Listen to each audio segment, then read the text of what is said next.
Let's talk about animation production for a second, or rather, how to prepare your script for animation production. A lot of the production steps in animation production are very different for obvious reasons from real production. You don't have any real shoots, so therefore your dialogue recording is going to be done entirely in the studio. And the voice actors don't need all the information in the script for the recording session.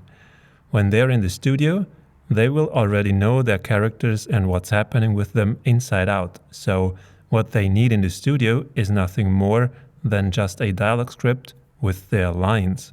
So let's look at how you can format and export this in Movie Magic Screenwriter.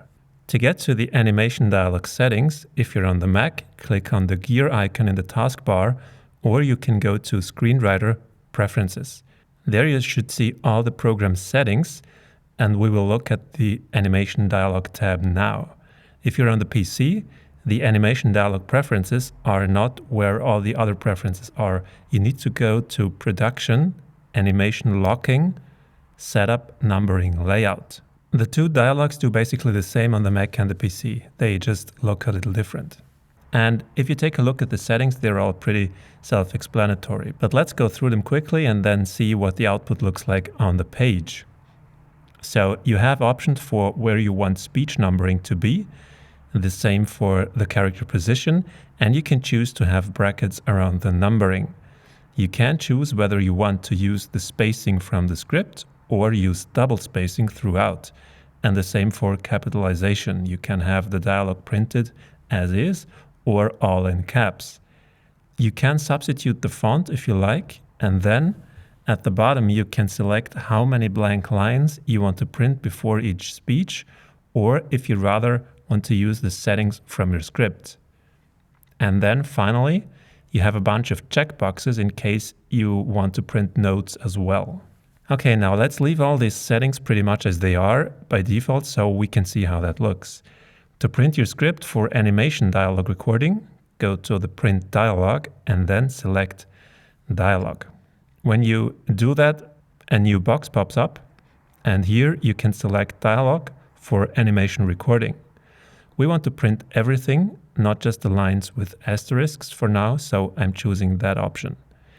Now below, we can choose which character or characters we want to print. For a real recording session, you're most likely not going to need all the characters, you're just going to need the characters whose actors are participating in that session. So most likely it's just going to be one or two.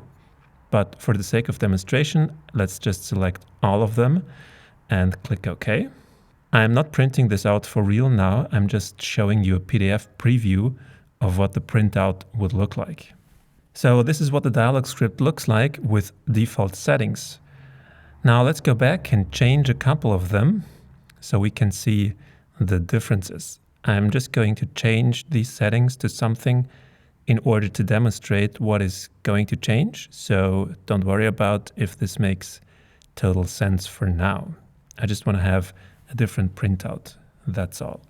And if we print this out now, you see that indeed the dialog script looks quite different. So these animation dialog preferences give you the possibility to adjust your printout to your needs or the needs of your voice actor.